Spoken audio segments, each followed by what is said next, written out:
Hello everyone, welcome back to crack grade B. So आज से हम मिडिवल हिस्ट्री स्टार्ट कर रहे हैं। Okay, medieval history, ancient history के पीवाईक्यू वी हैव डन। अब हम मिडिवल हिस्ट्री के स्टार्ट करेंगे पीवाईक्यू। सो सबसे पहले हम देखेंगे व्हाट इज़ मिडिवल हिस्ट्री। तो मिडिवल हिस्ट्री क्या है?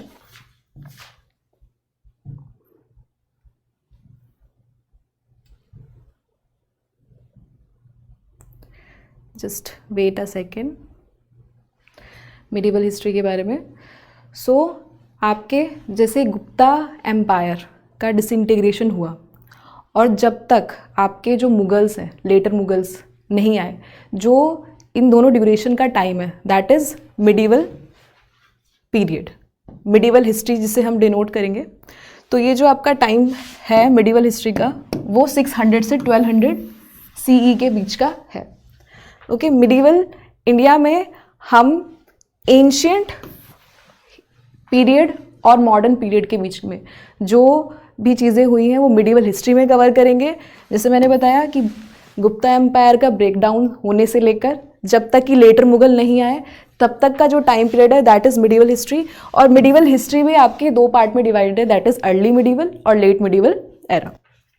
ओके, तो इस बीच में क्या हुआ कि एंशिएंट हिस्ट्री में तो आपके सब चीज़ें जो भी आपकी हमारी जो इंडिया में जो भी जितनी सारी डायनेस्टीज़ थी उनके बारे में चीज़ें हो रही थी। मिडिवल हिस्ट्री में हम देखेंगे कि बाहर से जो इस्लामिक इन्वेजन हुए हैं, जब से स्टार्ट हुए हैं, तो वो टाइम पीरियड भी आपका मिडिवल हिस्ट्री में है। ओके, साथ में आपके मैं बात करूँ दिल्ली सल्तनत, मैं बात करूँ मुगल्स की, ठीक है, विजयनगर एम्पायर, बहामनी किंगडम, भक्ति मूवमेंट, ये सब आप कहाँ पढ़ेंगे? मिडिवल हिस्ट्री में। ओके, तो ये जो आपका ट्रिबटाइट स्ट्रगल हुआ था बिटवीन गुज्जर प्रतिहार, पालाज, राष्ट्रकूट। ओके, किसके लिए होता था? मेजरली कन्नौज के लिए होता था, क्योंकि कन्नौज बहुत ही रिसोर्सफुल एरिया था उस टाइम। तो इसीलिए उसके लिए क्या होता था? स्ट्रगल होता था बिटवीन गुज्जर प्रतिहार, पालाज और राष्ट्रकूट के बीच में। और कन्नौज वहाँ पे क्या थी? कैपिटल थी आपकी हर्षवर्धन एम्पायर की। हर्षवर्धन एम्पायर हमने एंशिएंट हिस्ट्री में पढ़ा था, पुष्यभूति डायनेस्टी से बिलोंग करते थे, जिसको वर्धना डायनेस्टी भी कहते थे। और हरियाणा पीसीस के लिए ये बहुत ज़्यादा इंपॉर्टेंट है, क्योंकि हर्षवर्धन का जो रूल रहा है उन्होंने हरियाणा में भी कुछ टाइम रूल किया है, तो इसलिए आपके लिए ये डायनेस्टी बहुत इंपॉर्टेंट हो जाती है। तो अभी हम देखेंगे तोमर राजपूत के बारे में। तोमर राजपूत के बारे में देखेंगे तो ये हरियाणा में रूल करते थे दिल्ली से। ओके, जब तक कि गजनविड्स का क्या नहीं हुआ? इन्वेजन नहीं हुआ। उन्होंने इन्वेजन किया, ठीक है, 1020 में उन्होंने लाहौर अपने अंडर ले लिया। सुल्तान मसूद आए, जो कि सुल्तान महमूद के सक्सेसर थे। उन्होंने हासी को अपने अंडर लिया, जो कि प्रेजेंट हरियाणा में है। ओके, अनंगपाल वन की बात करूँ, इन्होंने तोमर डायनेस्टी स्टार्ट की थी 736 CE में। और इन्होंने लाल कोट फाउंड किया था, लाल कोट बनाया था, जिसको लेटर ऑन पृथ्वीराज चौहान ने, जो कि चौहान किंग थे, इसको किस में चेंज किया? लाल कोट से किला राय कोट, किला राय पिथौरा, इसको ट्रांसफॉर्म किया, इसको और बड़ा किया। ठीक है, जैसे ही आपके जो गजनविड्स थे उन्होंने हासी को अपने अंडर ले लिया, फिर वो सोनीपत की तरफ उन्होंने मार्च किया। ओके, दीपल हरी जो वहाँ के गवर्नर थे उनको डिफीट किया। ओके, ऐसे ही करके उन्होंने जो है पूरे की पूरी दिल्ली को अपने अंडर में ले लिया। ओके, लेकिन जो तोमर्स थे ना दिल्ली के, वो क्या कर रहे थे? वो बिल्कुल भी गजनविड से मतलब बिल्कुल भी रिलेट नहीं कर पा रहे थे। कहने का मतलब है उनसे कोई कनेक्शन उनका नहीं था। वो बिल्कुल भी अटेम्प्ट नहीं कर रहे थे कि वो मुस्लिम इन्वेजन्स को बाहर करें। ओके, अब बात करेंगे लैंग्वेज ऑफ तोमर्स की। तो अपभ्रंश की उनकी लैंग्वेज थी, ठीक है, और हिंदुइज्म उनका रिलीजन था। महेंद्रपाल वन ने विष्णु टेम्पल कंस्ट्रक्ट किया था पेहुआ में, कुरुक्षेत्र में। ओके, और तोमर रूलर थे एक सूरजपाल, उन्होंने एक कुंड बनाया था, क्या है फेमस? सूरज कुंड रिजर्वियर, ठीक है, जो कि 10th सेंचुरी में बना था, और ये सन लेक भी कहा जाता है। और कहाँ पे? ये southern Delhi, ridge of Aravalli. अब हम आगे बात करते हैं इसमें नेक्स्ट डायनेस्टी की, दैट इज परमार डायनेस्टी। तो परमार जो थे वो राजपूत डायनेस्टी थी, और कब इन्होंने रूल किया? बिटवीन 9th से 14th सेंचुरी में। ओके, तो उसके बाद क्या हुआ? अर्ली रूलर जो थे आपके वसाल्स, राष्ट्रकूट, ये इनसे रिलेट करते हैं, ठीक है, इनके अर्ली रूलर थे। 972 में सियाक ने राष्ट्रकूट कैपिटल मान्यखेत पे क्या किया, अपनी परमार डायनेस्टी को स्टैब्लिश किया। किसने? सियाक ने। क्योंकि मैं परमार डायनेस्टी की बात कर रही हूँ, इससे पहले मैंने तोमर डायनेस्टी के बारे में बात की थी। तो तोमर डायनेस्टी में कौन थे? अनंगपाल वन। और उनके ऊपर एक क्वेश्चन भी आया था, यूपीएससी से ने क्वेश्चन पूछा था एक, ठीक है, किसी एग्जाम में पूछा था, आई थिंक सीएपीएफ में पूछा था, रिलेटेड टू अनंगपाल लेक करके, ठीक है।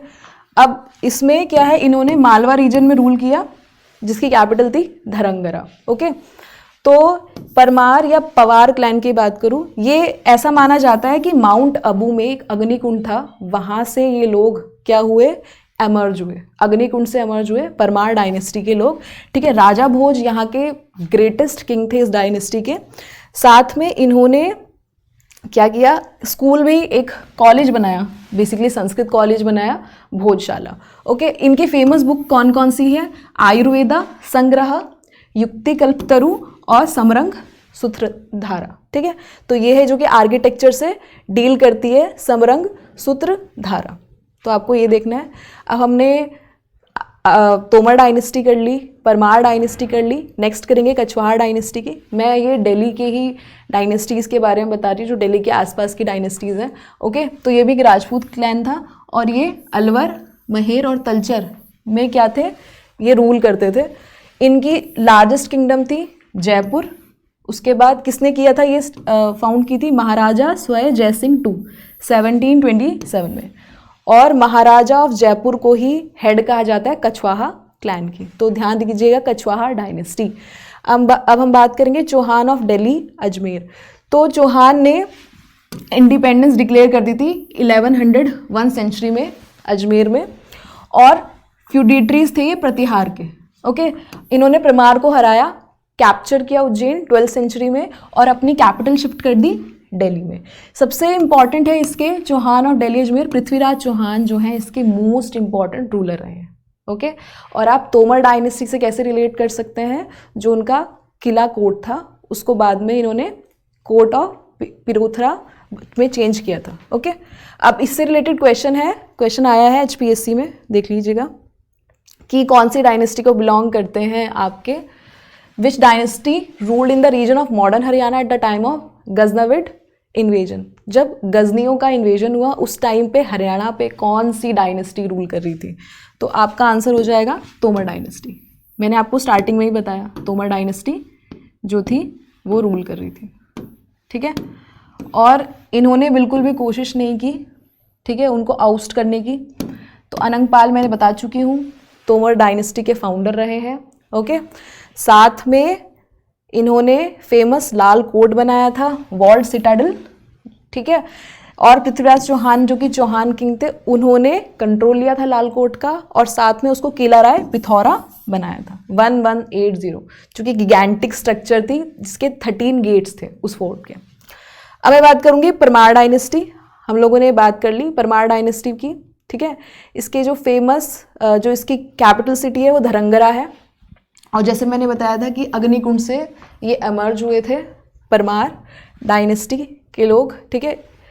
कछवाहा डायनेस्टी में आपके महाराजा ऑफ जयपुर इंपॉर्टेंट है। चौहान ऑफ दिल्ली में, चौहान्स ऑफ दिल्ली या अजमेर की मैं बात करूं तो इसमें आपके कौन से इंपॉर्टेंट है? पृथ्वीराज चौहान। अब हम बात करेंगे नेक्स्ट उलेमाज एंड सुल्तान की। तो उलेमाज, तो जो आपके रिलीजियस लीडर्स होते हैं इस्लाम में, उनको हम कहेंगे उलेमाज। जो जितनी भी वो इन्फॉर्मेशन प्रोवाइड करते हैं आपको, वो कुरान से रिलेटेड जितनी भी चीज़ें आपको बताएंगे, मतलब जो भी इस्लाम से रिलेटेड जितनी भी चीज़ें, रिलीजियस चीज़ें, वो उलेमाज ही बताते हैं क्या करना है। तो इसमें क्या है, सुल्तान कौन थे? उस टाइम जो किंग हुआ करते थे उनको सुल्तान कहते थे, जिनके पास कहेंगे हम रूलरशिप, किंगशिप या अथॉरिटी होती थी, ठीक है।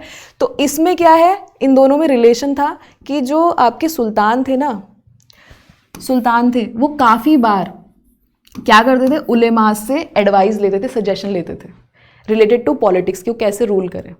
ओके, तो इसी वजह से जो उलेमाज थे वो डायरेक्टली हो या इनडायरेक्टली हो, वो पॉलिटिक्स इफेक्ट करते। पॉलिटिक्स ही नहीं, वो जितनी भी चीज़ें होती थी, चाहे मैं बात करूँ सोशल, चाहे मैं बात करूँ इकोनॉमिकल, हर चीज़ से वो उलेमाज जो हैं इंपॉर्टेंट रोल प्ले करते थे, क्योंकि उनका एक एट लास्ट विजन था कि इस्लाम को स्प्रेड करना। ओके, तो इसी से रिलेटेड क्वेश्चन है आपके लिए कि क्वेश्चन है कि स्टेटमेंट 1 कि ulemas were Muslim theologian who provided and interpreted passages from Quran. The Sultan was required to show respect, at least ostensibly, for Islamic institution and preeminently to the ulemas. This involved the granting of endorsement to religious causes and offices to the ulemas building of mosque. तो पहला ये है. दूसरा statement 2 कि ulemas सिर्फ religious aspect से concern थे, politics से नहीं. तो अभी मैंने आपको बताया है कि उलेमास जो थे डायरेक्टली कहो या इनडायरेक्टली वो इफ़ेक्ट करते थे, चाहे मैं बात करूँ सोसाइटी लेवल पे, सोशल, इकोनॉमिकल, रिलीजियस, हर तरह से उलेमास जो है पॉलिटिक्स इफ़ेक्ट करते थे. क्योंकि मैंने बताया था एट लास्ट उनका क्या होता था, एम है कि इस्लाम को स्प्रेड करना. तो इसलिए वो जो भी सुल्तान होते थे वो उनसे डे टू डे लाइफ की जितनी भी रूटीन्स हैं उन सब में वो उनसे मिलते थे, साथ में उनसे एडवाइजेज और सजेशंस भी लेते थे कि इनको कैसे क्या करना है. ठीक है, तो इसमें फर्स्ट स्टेटमेंट करेक्ट हो जाएगा, सेकंड फॉल्स हो जाएगा. तो ये मैं बता दिया मैंने आपको. और कहाँ रहते हैं उलेमाज आपके, कहाँ एजुकेटेड होते हैं, मकतब्स और मदरसाज में. ओके, अभी जो ये मदरसाज हैं काफ़ी न्यूज़ में है. ठीक है, तो इससे रिलेटेड जो भी आपको करंट अफेयर दिखे आपको वो पढ़ना है. ओके, तो अब बात करेंगे हम दिल्ली सल्तनत की. तो ये सब चीज़ें तो हो ही रही थी आपकी. फिर मैं बात करूँगी दिल्ली सल्तनत की. मैं जितने भी टॉपिक्स करा रही हूँ मैं वो टॉपिक्स कराऊंगी जो कि आपके PYQ से रिलेटेड है. ओके, तो इसमें 1206 की बात करूँ मैं 1526 तक. ठीक है, 1206 से लेकर 1526, जब तक बाबर नहीं आए, मुगल्स नहीं आए, तब तक आपकी दिल्ली सल्तनत चली है. ठीक है, अब इसमें आपकी 5 डायनेस्टी बहुत इंपॉर्टेंट है. मैं बात करूँ स्लेव डायनेस्टी, ठीक है, जिसे ममलूक डायनेस्टी भी कहते हैं. मैं बात करूँ खिलजी डायनेस्टी, इसमें से सबसे इंपॉर्टेंट रूलर आपके थे अलाउद्दीन खिलजी, जिनके ऊपर मूवी बनी है Padmaavat. Okay, slave dynasty, Mamluk dynasty की बात करूँ तो इसमें आपके कुतुबुद्दीन ऐबक से स्टार्ट होती है, जिन्होंने कुतुब मीनार बनवाया था. ठीक है, स्टार्ट किया था. बहुत सारे किंग्स का रोल है कुतुब मीनार बनवाने में. बहुत सारे लोगों ने उसको कंस्ट्रक्ट किया, बहुत सारे लोगों ने उसको रिस्ट्रक्चर भी किया.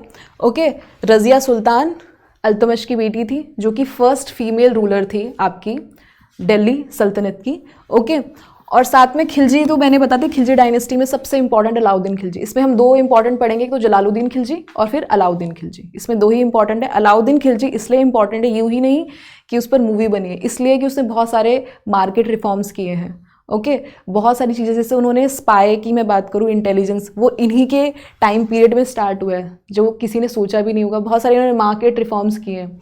ओके, तुगलक डायनेस्टी, यहाँ पे तुगलक डायनेस्टी में हम बात करेंगे मोहम्मद बिन तुगलक. ओके, फिरोज शाह तुगलक के बारे में बात करेंगे. तो सबसे इंपॉर्टेंट है इससे मोहम्मद बिन तुगलक. उन्होंने कितनी सारी चीज़ें रिफॉर्म की हैं अपने टाइम पीरियड में. जो भी चीज़ें रिफॉर्म की हैं वो सब क्या उनको कहते हैं कि फूल किंग. कहने का मतलब कि वो गलत टाइम में बॉर्न हो गए थे. जो जितने भी उन्होंने एक्सपेरिमेंट्स किए हैं, वो 5-6 एक्सपेरिमेंट्स किए हैं उन्होंने, चाहे वो अपनी कैपिटल शिफ्ट करने की बात की हो, चाहे उन्होंने गोल्ड कॉइन को कॉपर कॉइन से रिप्लेस करने की बात की, वो सारे जो उन्होंने एक्सपेरिमेंट किए थे तो वो ठीक, लेकिन वो टाइम सही नहीं था उनके लिए, वो सारे एक्सपेरिमेंट फेल हो गए. तो इसमें मोहम्मद बिन तुगलक इंपॉर्टेंट है. फिर हम सैयद डायनेस्टी के बारे में बात करेंगे. फिर हम बाद में करेंगे लोधी डायनेस्टी. इब्राहिम लोधी, जब फर्स्ट बैटल ऑफ पानीपत हुई थी, बाबर ने हरा दिया था इनको. ठीक है, इब्राहिम लोधी को. और उसके बाद स्टार्ट हुई आपकी मुगल डायनेस्टी. ओके, तो पहले हम 5 डायनेस्टी के बारे में बात करेंगे. इसी के साथ साथ मैं आपको विजयनगर एम्पायर भी बताऊंगी. ठीक है, बहामनी किंगडम भी इन्हीं के साथ चीज़ें हो रही थी. उसके बाद हम लेटर ऑन पढ़ेंगे आपकी मुगल डायनेस्टी. अभी स्लेव मामलुक डायनेस्टी की बात करूं तो 1206 से लेकर 1290 तक ये रूल किया इन्होंने. खिलजी डायनेस्टी 1290 से लेकर 1320 तक. फिर तुगलक डायनेस्टी 1320 से 1413 तक. फिर आपकी सैयद डायनेस्टी 1414 से 1451. फिर मैं बात करूँ लोधी डायनेस्टी से 1451 से 1526. ओके, तो ये 5 डायनेस्टी है आपकी, ये आपको पता होनी चाहिए. और सीरीज भी कभी कभी पूछ लेता है. Okay, slave, Khilji, Tughlaq, Sayyid, Lodi. लोधी जो है दिल्ली सल्तनत की लास्ट आपकी क्या थी, डायनेस्टी थी. ठीक है, अब हम बात करेंगे सबसे पहले स्लेव डायनेस्टी. गुलाम वंश भी कहेंगे इसको हिंदी में. स्लेव डायनेस्टी 1206 से लेकर 1290 AD के बीच में, जिसको मामलुक डायनेस्टी भी कहेंगे. तो ये आपकी रियल मैं कहूँगी इसमें से कुतुबुद्दीन ऐबक ने स्लेव डायनेस्टी को फाउंड किया. ठीक है, और आपके मोहम्मद घोरी के ये स्लेव थे, ओके, इन्होंने स्टार्ट किया। उनके पास जब उनकी डेथ हो गई तब इन्होंने रूल करना स्टार्ट किया, ओके। उनके स्लेव थे और रियल फाउंडर थे मुस्लिम रूल के, ओके। तो ये जो कुतुबुद्दीन ऐबक थे, फर्स्ट इंडिपेंडेंट टर्किश रूलर थे जिन्होंने टाइटल लिया था सुल्तान का, ओके, 1206 में। इनकी कैपिटल थी लाहौर। इनको लक बख्श भी कहते थे, giver of lakhs, okay, liberal donor थे। और ऐबक ने बहुत सारे कॉइन्स जो हैं इशू किए हैं। मैं बात करूँ गोल्ड, में बात करूँ सिल्वर, बिलियन, कॉपर, सभी जगह इन्होंने क्या किए हैं, अब क्या है, कॉइन्स इशू किए। आर्ट एंड आर्किटेक्चर की मैं बात करूँ तो सबसे इंपॉर्टेंट है, दो चीज़ें उन्होंने कंस्ट्रक्ट कराई है। एक था कुव्वत उल इस्लाम दिल्ली की, और दूसरा अढ़ाई दिन का झोपड़ा जो कि कहाँ है, अजमेर में, ओके। इन्होंने कंस्ट्रक्शन स्टार्ट कराई थी कुतुब मीनार, ठीक है, कुतुब मीनार कराई है कंस्ट्रक्शन स्टार्ट, अपने लिए नहीं, एक सूफी सेंट थे ख्वाजा कुतुबुद्दीन बख्तियार काकी, ओके। और इसको बाद में कंप्लीट कराया अल्तमश ने। सिकंदर लोदी ने भी इसमें कुछ रिकंस्ट्रक्शन कराई थी, मैं आगे बताऊंगी कितने लोगों ने कुतुब मीनार में जो है कंस्ट्रक्शन या रिस्ट्रक्चरिंग करवाई है, ओके। फिर मैं बात करूँ, उन्होंने फ़खर उद्दीन ऑथर थे, उन्होंने तारिक मुबारक शाही और हसन निज़ामी जिन्होंने तजुल मासिर लिखा था। ये फर्स्ट ऑफिशियल हिस्ट्री रही है दिल्ली सल्तनत की, जिसमें दिल्ली सल्तनत के बारे में हर चीज़ है, तो वो है तजुल मासिर। तो मैं अरम शाह की बात करूँगी, इसमें मोस्ट इनकैपेबल रूलर थे, ठीक है, अल्तमश के कुतुबुद्दीन ऐबक के बाद, ठीक है, अरम शाह आए, ठीक है। और अल्तमश को इनवाइट किया गया। पहले तो कुतुबुद्दीन के जो बेटे थे अरम शाह को बुलाया गया राजगद्दी पे बैठाने के लिए, लेकिन वो इनकैपेबल थे। तो एक चीज़ जो अच्छी है, जो पॉजिटिव रही है आपके दिल्ली सल्तनत की, जो एबल रूलर रहा है उसी ने रूल किया, ओके, इरिस्पेक्टिव ऑफ जेंडर। मैं बात करूँ रज़िया सुल्तान जो कि फर्स्ट फीमेल रूलर थी, और उस टाइम पे बिना आपके किसी बुरखे वगैरह के लिए, बिना वो क्या करती थी, रूल करती थी, ओके। तो ये सब चीज़ें थी। और उनके जो फादर थे अल्तमश, वो उन्हें सपोर्ट भी करते थे, ओके। तो ये आपका हो गया। उन्होंने, अल्तमश ने इनको डिपोस्ट किया, जो कि कुतुबुद्दीन ऐबक के क्या थे, सन इन लॉ थे, ओके। और इन्होंने क्या किया, थ्रोन पे बैठ गए, ओके। अब शमसुद्दीन अल्तमश के बारे में बात करूंगी, तो इलबारी ट्राइब से बिलोंग करते हैं। इन्होंने, कुतुबुद्दीन ऐबक ने इनको अपना इक्तदार बनाया था, ओके, ग्वालियर का, ओके। और इन्होंने कंसोलिडेट किया है टर्किश रूल इंडिया में। अब बात करेंगे, इन्होंने अपनी कैपिटल शिफ्ट की लाहौर से दिल्ली, और डिफीट किया रूलर ऑफ क्वारिज्म, ठीक है।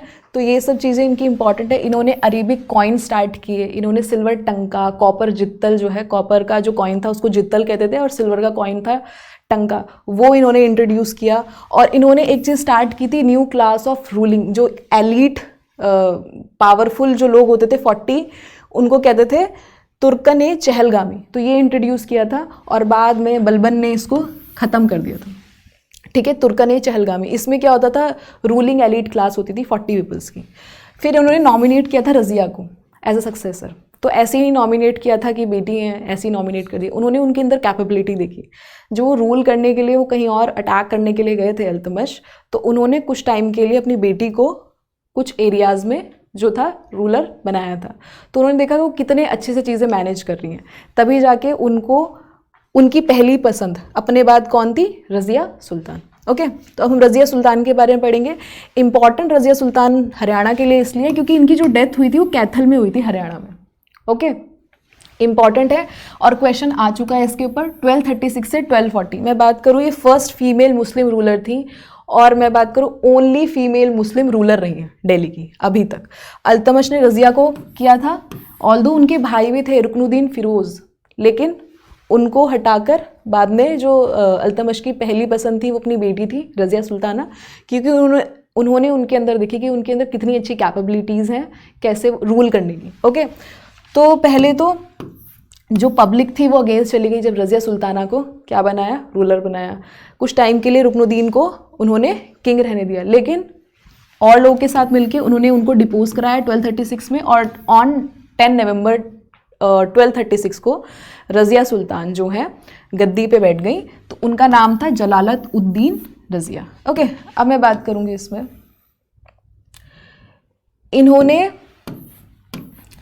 इनको इख्तियार उद्दीन अल्तुनिया ने क्या हुआ था, इनको बंदी बनाया था रज़िया सुल्तान को, ठीक है। और साथ में बाद में उन्होंने उनसे ही शादी कर ली थी, अल्तुनिया और रज़िया सुल्तान की शादी हो गई थी। ओके, थोड़ी लंबी स्टोरी है ये। ओके, और इन्होंने मुइज़्ज़ुद्दीन बहराम को क्या किया था, हराया था, क्योंकि अटैक इन्होंने किया था बेसिकली जो मलिक अल्तुनिया, मैं बात करूँ इख्तियारुद्दीन अल्तुनिया, इन्होंने प्रोटेक्ट करने के लिए वहाँ पे किंगडम पे अटैक किया था ताकि वो उनसे शादी कर सके और उनको सेव कर सके, ठीक है।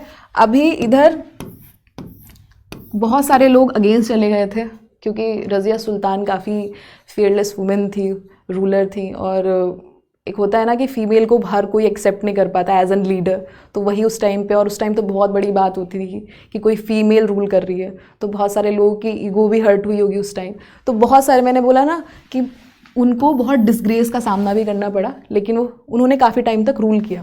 फिर उसके बाद कैथल में, वो हरियाणा के पास में एक जगह है जहाँ रज़िया सुल्ताना और उनके हस्बैंड जा रहे थे, ठीक है।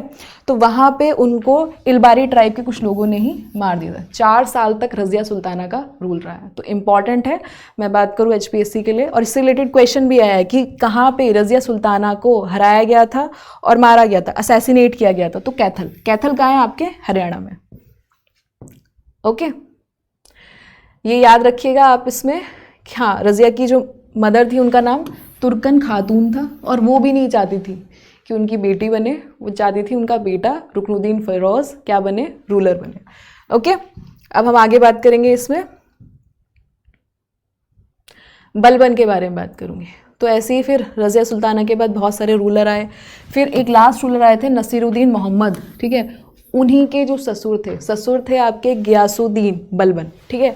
इन्होंने अपने दामाद को स्लो पॉइजन देके मारा है, मतलब ऐसे काफ़ी सारी स्टोरीज़ हैं, ओके। और उन्होंने अपनी बेटी की शादी इसलिए करवाई थी इनसे ताकि वो कुछ टाइम के बाद खुद रूल कर सके।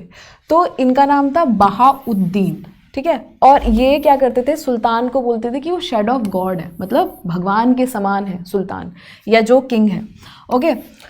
तो बलबन क्या करते थे, चाहते थे कि उनके कोर्ट में जितने भी लोग हैं वो सब उनके प्रति लॉयल रहें, ओके। तो उन्होंने एस्पियोनेज सिस्टम स्टार्ट किया, ओके, जासूसी वाला, और साथ में इंटेलिजेंस सिस्टम, मतलब स्पाइस, बरीज, इन सब ऑफिशियल्स को रखा है ताकि उन्हें पता चल सके कि कौन उनके अगेंस्ट है रियल में और कौन उनके साथ है, ओके। तो बलबन ने सबसे पहले इंट्रोड्यूस किया था फेमस पर्शियन फेस्टिवल। ये काफ़ी बार कुछ एग्जाम से पूछा गया है कि नवरोज़ फेस्टिवल किसने स्टार्ट किया था, वो थे बलबन, ओके। और इन्होंने स्टार्ट किया था कि ईरानियन मेथड था सजदा और पायबॉस, मतलब इन्हें बहुत पसंद था कि इनकी कोई तारीफ़ करे, ठीक है, इनके बारे में तारीफ़ करे या इनके पैरों में गिरा रहे, वही वाला सिस्टम है एक सजदा और पैबॉस करका, ठीक है। तो इन्होंने स्टार्ट किया था, और जिसको बोलते थे नियाबत ए खुदाई, ओके। इन्होंने सेपरेट किया था दीवान ए विजारत, मतलब एक फिनेंस डिपार्टमेंट को इन्होंने दीवान ए अर्ज यानी कि मिलिट्री से क्या किया था, अलग किया था। तो ये चीज़ें हैं। अब मैं बात करूँगी खिलजी डायनेस्टी की। 1290 से लेकर 1320 तक खिलजी और खिलजी डायनेस्टी, ये सेकेंड डायनेस्टी थी, ठीक है। इन्होंने रूल किया। पहले आपकी स्लेव डायनेस्टी आई, ममलूक डायनेस्टी बात कर रहे हैं, खिलजी डायनेस्टी की। तो इसमें 2 इंपॉर्टेंट रूलर हैं आपके, जलालुद्दीन खिलजी जो आप पद्मावत मूवी में भी देखेंगे, और साथ में अलाउद्दीन खिलजी, ठीक है। तो इसमें ये जो इवेंट रहा है ना 1290 से 1320, जो आपकी ममलूक डायनेस्टी हटा के आपकी खिलजी डायनेस्टी आई है, इस टाइम पीरियड को कहते हैं डायनेस्टी रेवोल्यूशन, ठीक है। इस इवेंट को डायनेस्टी रेवोल्यूशन भी कहते हैं, ओके। जलालुद्दीन खिलजी की मैं बात करूं तो इन्होंने अपने, ये कमांडर थे, ठीक है, और इन्होंने उनको मार के खिलजी डायनेस्टी स्टैब्लिश की थी। और ये पहले ऐसे दिल्ली के सुल्तान थे जो हिंदूज़ के प्रति जो थे बहुत बेनेवलेंट थे, बहुत ही दयालु थे हिंदूज़ के प्रति, मतलब ऐसे आपको देखने को मिलेंगे नहीं, ठीक है। इसमें तो लास्ट मेजर टर्किक रूलर थे बलबन, ठीक है। उन्होंने जो ये चहलगामी थी उसको डिस्ट्रॉय कर दिया था, ठीक है।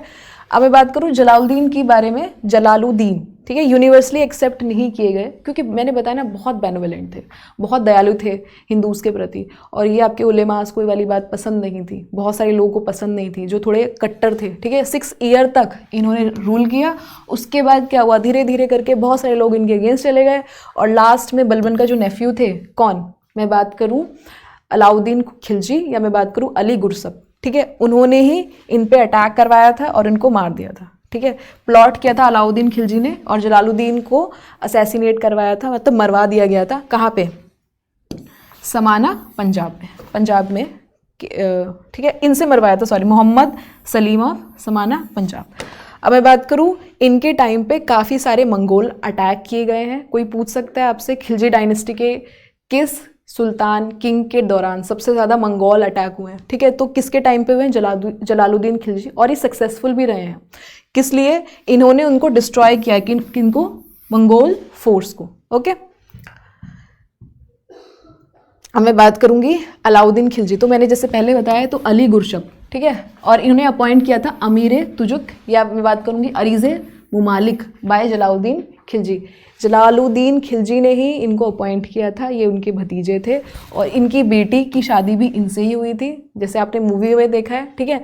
और जो कि मैंने क्या बताया, जलालुद्दीन खिलजी की जो पॉलिसी थी टॉलरेंस की, क्योंकि मैंने बोला बहुत ही बेनोवेलेंट थे, वो अलाउद्दीन खिलजी ने रिवर्स कर दिया जैसे ही वो क्या बने, थ्रोन उनको मिली। ओके, इन्होंने क्या किया, जलालुद्दीन के ही टाइम पे इन्होंने बहुत सारी जो एरियाज थे अपने अंडर ले लिए, जैसे करा की मैं बात करूँ 1291, और अवध को भी अपने अंडर ले लिया था। ओके, इन्होंने बहुत सारे फेस्टिवल्स या कोई भी चीज़ अगर होती थी इनके बिना, मतलब इन्होंने बोल रहा था कोई भी फेस्टिवल होगा, कोई भी मैरिज वगैरह होगी, बिना मेरी परमिशन के नहीं होगी, ऐसे इन्होंने रूल्स बना रखे थे। स्पाई सर्विसेज स्टार्ट करवा रखी थी। ओके, और इनके जो मिलिट्री कमांडर्स थे वो काफ़ी सक्सेसफुल रहे हैं। मैं बात करूँ जफ़र खान, उलुग खान, ठीक है, ये इनकी स्लेव जनरल मलिक काफूर, ये इन्होंने जहाँ जहाँ भी अटैक किया है वहाँ पे वो किंगडम अपने हाथ में लिए। साथ में इनके मंगोल इन्वेजन भी इनके टाइम पे हुए हैं, इन्होंने उनको भी सक्सेसफुली डील किया। ओके, और ये ऐसे पहले सुल्तान थे जिन्होंने पॉलिटिक्स को, रिलीजन को साइड में रखा और बोला kingship knows no kingship. Okay, इन्होंने पॉलिटिक्स और रिलीजन दोनों को अलग अलग रखा। अब मैं बात करूंगी, बरानी ने इनकी एक बुक लिखी है तारीख़ फिरोज शाही, ओके, जिसमें पैटर्नाइज पोएट थे अमीर खुसरो या मीर हसन दहलवी। इन्होंने टाइटल लिया था सिकंदर ए आज़म का, और अमीर खुसरो को टाइटल दिया था तूती ए हिंद। ओके, अलाउद्दीन खिलजी ने, इन्होंने मंगोल्स को डिफीट किया जलंधर में, किली में, अमरोहा में, रावी में। चेहरा और दाग सिस्टम, ये काफ़ी बार पूछा जाता है किसने स्टार्ट किया था, तो ये आपके अलाउद्दीन खिलजी ने स्टार्ट किया था चेहरा दाग सिस्टम। चेहरा मतलब जो सोल्जर्स हैं उनके फेस को देख के, मतलब उनके बारे में डिटेल डिस्क्रिप्शन लेना कि फादर मदर कहाँ रहते हैं, इस तरह से। और दूसरा दाग मतलब हॉर्स को ब्रांड करना। ओके, क्योंकि काफ़ी ज़्यादा करप्ट प्रैक्टिसेस हो रही थी उनके टाइम पे, जो उनके इक़्तिदार्स वगैरह थे, ठीक है, तो इसलिए उन्होंने ये स्टार्ट किया था चेहरा और दाग। ये फर्स्ट रूलर थे जिन्होंने लैंड रेवेन्यू फिक्स किया था कैश में, और अपने जो सोल्जर्स हैं उनको कैश में ये सैलरी देते थे। बिस्वा एक स्टैंडर्ड यूनिट ऑफ मेजरमेंट था, ठीक है, जो कि जितना भी आप प्रोड्यूस कर रहे हो उसका 1/5 होता था। साथ में इन्होंने 3 मार्केट्स बनाए थे, एक तो फूड ग्रेन्स के लिए, दूसरा कॉस्टली चीज़ों के लिए, थर्ड हॉर्सेस और स्लेव के लिए। इनके टाइम पे मार्केट रिफॉर्म्स हुए, इंपॉर्टेंट है। इन्होंने शाहनाए मंडी, नायब रियासत, दीवान रियासत, ये इन्होंने बनाए थे ताकि इन मार्केट्स पे चेक ऑन कर सके। और इन्होंने डेली रिपोर्ट जो होती थी मार्केट की वो बरीज देते थे। कौन बरीज होते थे? इंटेलिजेंस ऑफिसर, की कोई करप्ट प्रैक्टिसेस तो नहीं कर रहा, कोई ऐसा तो नहीं कि कोई ज़्यादा पैसे में चीज़ें मतलब बेच रहा हो, ठीक है। मुनिहंस, एक तो बरीज होते थे इंटेलिजेंट ऑफिसर्स, और मुनिहंस जो होते थे सीक्रेट स्पाइस। ये सब इनको डेली रिपोर्ट देते थे कि मार्केट में चल क्या रहा है। ओके, कि जो वहाँ पे जितने भी शॉपकीपर्स है वो सही प्राइसेस में चीज़ें दे रहे हैं या नहीं दे रहे हैं। तो आपकी 2 डायनेस्टी हो गई हैं, ठीक है। अब मैं बात करूँगी आपकी तुगलक डायनेस्टी। तो तुगलक डायनेस्टी आपकी 3rd डायनेस्टी है, ठीक है, दिल्ली सल्तनत में जो आई, ठीक है। और इसमें आपके सबसे पहले घियासुद्दीन तुगलक के बारे में बात करेंगे, तो गाजी मलिक, ओके, तो ये थे, इन्होंने स्टार्ट की तुगलक डायनेस्टी। इन्होंने एक 6 किलोमीटर जो है फोर्ट बनाया था। ओके, ये ऐसे पहले सुल्तान थे जिन्होंने इरिगेशन स्टार्ट किया था, ऐसे सुल्तान थे जिन्होंने फर्स्ट इरिगेशन स्टार्ट किया था। मैं बात करूँ घियासुद्दीन तुगलक की। ओके, इन्होंने एक स्ट्रॉन्ग फोर्ट बनाया तुगलकाबाद में, ठीक है। तुगलकाबाद कहा गया, कहाँ पे था वो? दिल्ली में। और अमीर खुसरो का फेमस वर्क जो कि तुगलकनामा है, वो इन्हीं के ऊपर लिखा हुआ है कि कैसे घियासुद्दीन तुगलक ने कैसे वो राइज हुए। ओके, अमीर खुसरो का फेमस वर्क तुगलकनामा, ये किससे डील करता है? पूरा का पूरा गियासुद्दीन तुगलक से, कि उनके किस तरह से उन्होंने कौन कौन सी चीज़ें अपनाई अपना रूल आगे बढ़ाने के लिए। अब मैं बात करूँगी इनके बेटे मोहम्मद बिन तुगलक। ओके, तो ऐसा माना जाता है कि गियासुद्दीन तुगलक के लिए एक वुडन स्ट्रक्चर बनाया गया था। ओके, गियासुद्दीन तुगलक की कैसे डेथ हुई, एक वुडन स्ट्रक्चर बनाया गया था, जो कि वुडन स्ट्रक्चर वो जीत के आ रहे थे एक जगह से, तो वहाँ पे वो जो वुडन स्ट्रक्चर था वो जल्दबाजी में बनाया गया था। जैसे ही उन्होंने एंट्री की बहुत सारे हॉर्सेस के साथ, बहुत सारे सोल्जर्स के साथ, तो पूरा वुडन स्ट्रक्चर कोलैप्स कर गया और ऐसे ही गियासुद्दीन तुगलक की डेथ हो गई। ओके, काफ़ी बार ब्लेम करते हैं, जैसे आपके एक सामी करके हैं जो ऑथर वगैरह हैं, कि आपके उन्हीं के बेटे जो हैं मतलब कातिल हैं, ठीक है, कि उनके अगेंस्ट ये प्लॉट किया गया था, उनको मरवाया गया, ये सब एक्सीडेंट नहीं हुआ। ठीक है, अब मैं बात करूँगी मोहम्मद बिन तुगलक की, तो ये 1325 में से लेकर 1351 तक। ओके, तो इसमें क्या हुआ, इनके टाइम पे डिसइंटीग्रेशन होना शुरू हो गया था। ओके, और इनकी काफ़ी ज़्यादा सेक्युलर पॉलिसीज़ थी। ठीक है, और इब्ने बतूता जो थे इनके कंटेम्प्रेरी थे। ओके,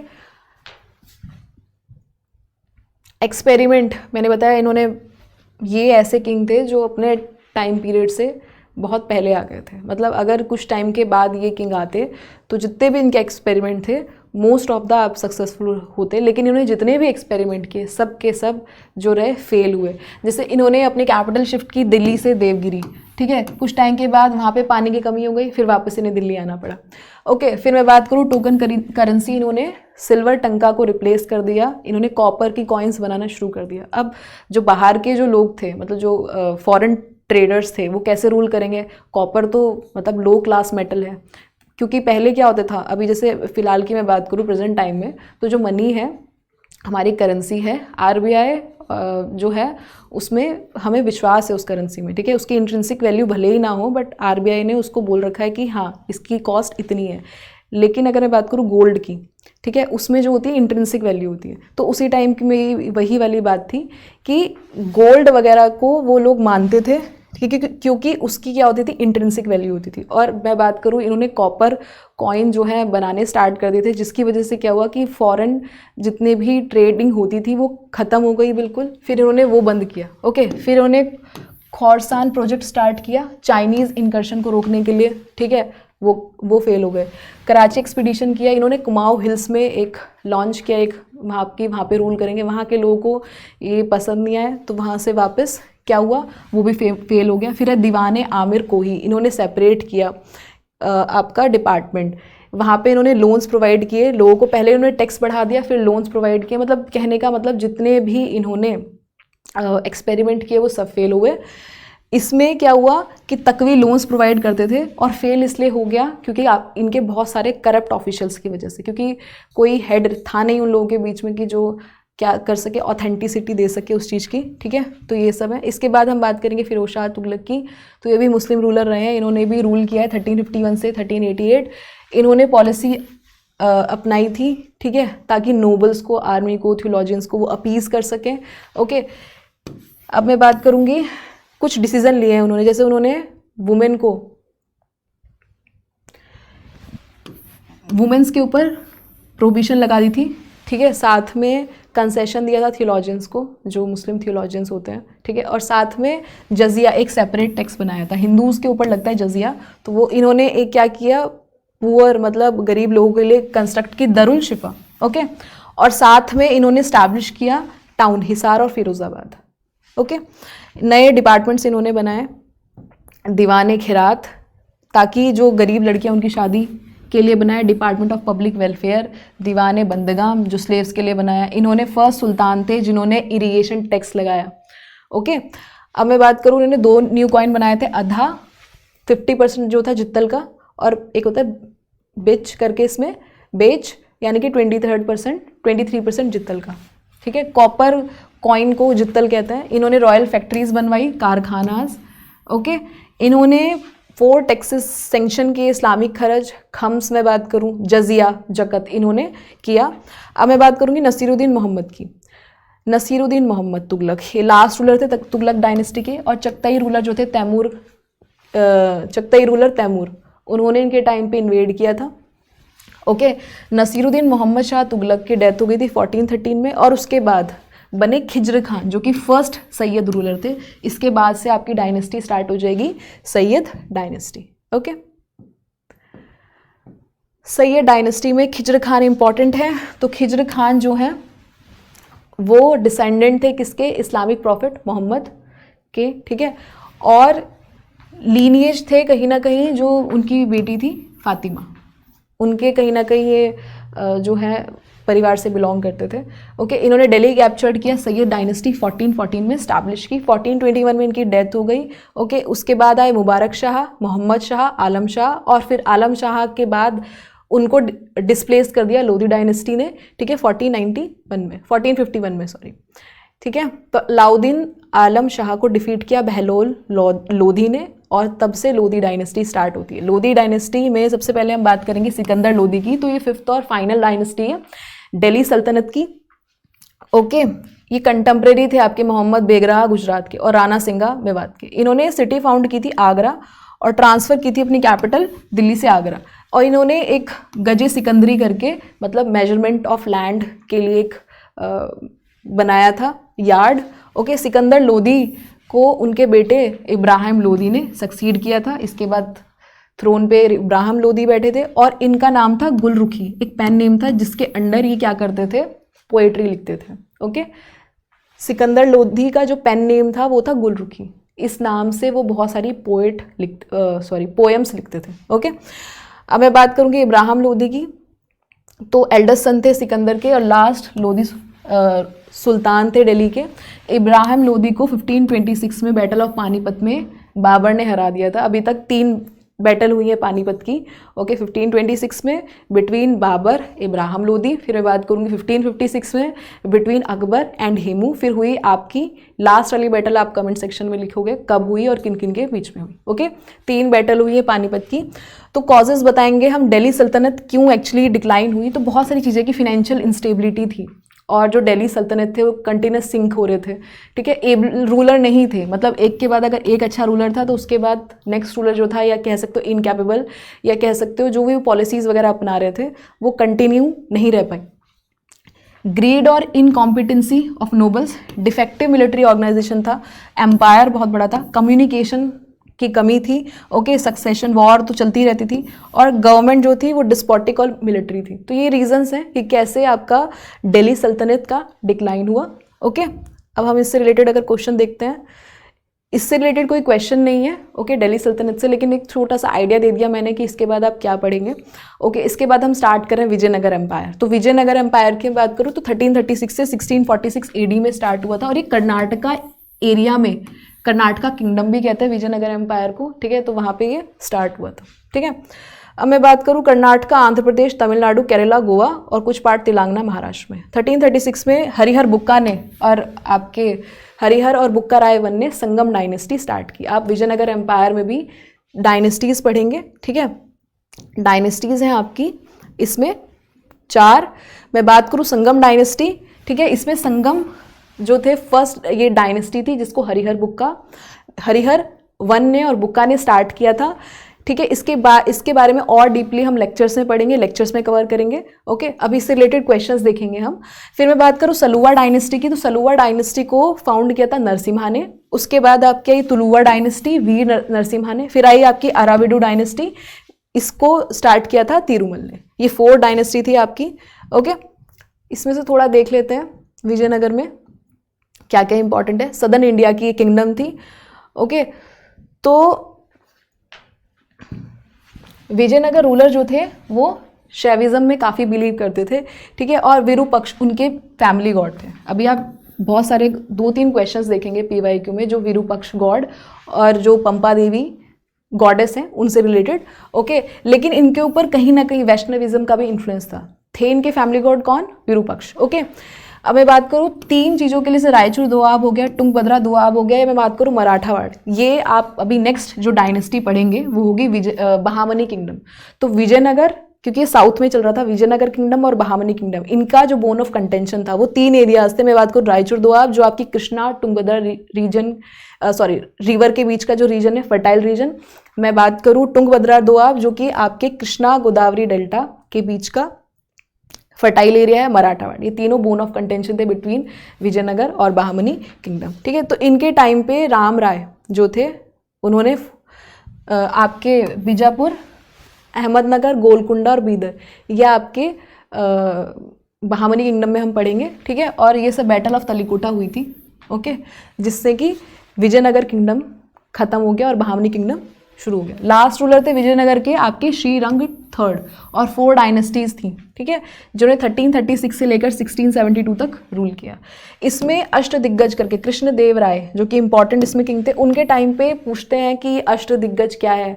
अष्टदिग्गज एक तेलुगु वर्ड है जिसका मतलब है ऑथर्स, 8 स्कॉलर्स का जो ग्रुप होगा, दैट इज कॉल्ड अष्टदिग्गज। तो आपका अलासनी पेदाना, ठीक है, इन्होंने मनुचरित्रम लिखी थी और इनको आंध्र कविता पितामह भी कहा जाता है। फिर मैं बात करूँ नंदी थिमामा की, तो इन्होंने प्रजिता पहरनम लिखी थी। फिर मदयगरी मलाना, दुर्जती, अयलराजू, राम भद्रुदु। फिर मैं बात करूँ पिंगली सुराना, रामराज भूषण और तेनाली रामकृष्ण, ये सब आपके क्या हैं, ऑथर है। ठीक है, अब बात करेंगे डायनेस्टी की। ठीक है, ये मैं आपको सारी की सारी डायनेस्टी बता चुकी हूँ। ठीक है, 4 डायनेस्टी थी, संगम, सलुवा, तुलुवा और अराविडो। ओके, अब बात करते हैं विरूपक्ष और पंपा देवी टेम्पल, क्योंकि इससे रिलेटेड आपके HPSC में काफ़ी बार क्वेश्चंस पूछे गए हैं। ठीक है, तो ये जो टेम्पल है आपका, ये आपके बलारी डिस्ट्रिक्ट ऑफ कर्नाटका में है और यूनेस्को की वर्ल्ड हेरिटेज साइट भी है, हम्पी में है। और लक्कन डंडेशा ने इसको टेम्पल को कंस्ट्रक्ट कराया था, किसके अंडर रूल कर रहे थे जब वो, प्रोदा देव राय के अंडर। ठीक है, विजयनगर एम्पायर के थे वो।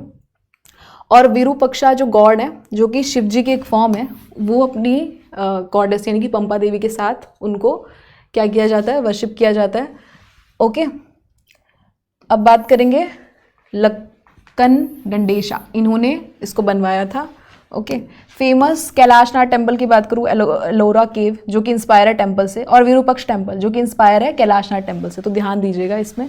ठीक है, जो कैलाशनाथ टेम्पल है वो एलोरा केव से इंस्पायर्ड है, और बात करूँ विरूपक्षा टेम्पल, ये किससे इंस्पायर्ड है, कैलाशनाथ टेम्पल से। अब इसमें से क्वेश्चन नंबर 4 देखो, ये आपका PYQ है, इसमें से आपको देखना है कि कौन सी स्टेटमेंट करेक्ट है, कौन सी रॉन्ग है। तो इसमें से which of the following is are true about the Virupaksha Pampa Devi temple of Vijayanagara. ठीक है, तो मातृ देवी Pampa Devi had done penance to marry Virupaksha, तो ये तो करेक्ट है।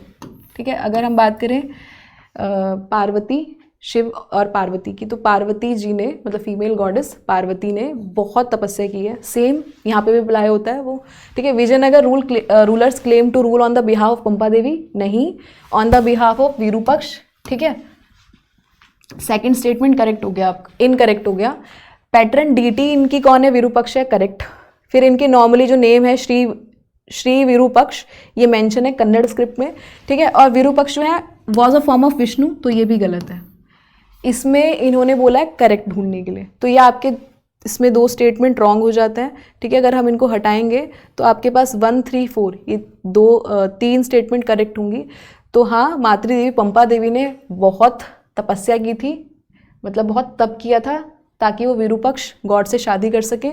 और विजयनगर रूलर जो है आपके, वो Virupaksha on the behalf of God Virupaksha, उनके ऊपर रूल करते थे on the behalf of him. उसके बाद पैटर्न डीटी उनके विरूपक्षी हैं। ठीक है, और दूसरी बात मैंने आपको 4 डायनेस्टी बताई दी, और साथ में जो विरूपक्ष हैं वो किसके इनकार्नेशन है, कह सकते हो आप, लॉर्ड शिवा के। ओके ओके, नेक्स्ट क्वेश्चन की बात करूं, ये 2 स्टेटमेंट है, टेम्पल ऑफ विरूपक्ष और पंपा देवी, ये बनाए गए by choosing a beautiful place like Vijayanagar, तो ये करेक्ट है। इनकरेक्ट है स्टेटमेंट 2 कि विजयनगर रूलर ने अडॉप्ट किया अर्लियर ट्रेडिशन और उनको इनोवेट किया और डेवलप किया। तो पहला तो स्टेटमेंट करेक्ट है, लेकिन दूसरा स्टेटमेंट रॉन्ग है, क्योंकि उन्होंने ऐसा कुछ नहीं किया, उन्होंने कोई भी चीज़ इनोवेट नहीं की। ठीक है, उन्होंने बेसिकली एक रिजिड कास्ट सिस्टम बनाए रखा। मैं बात करूँ विजयनगर एम्पायर की। ओके, तो आज के लिए बस इतना ही। इसके बाद हम स्टार्ट करेंगे बहामनी किंगडम और उससे रिलेटेड आपका मुगल एम्पायर वगैरह। ठीक है, भक्ति मूवमेंट पढ़ेंगे। तो आज के लिए इतना ही, thank you. If you have any query please write down in comment section.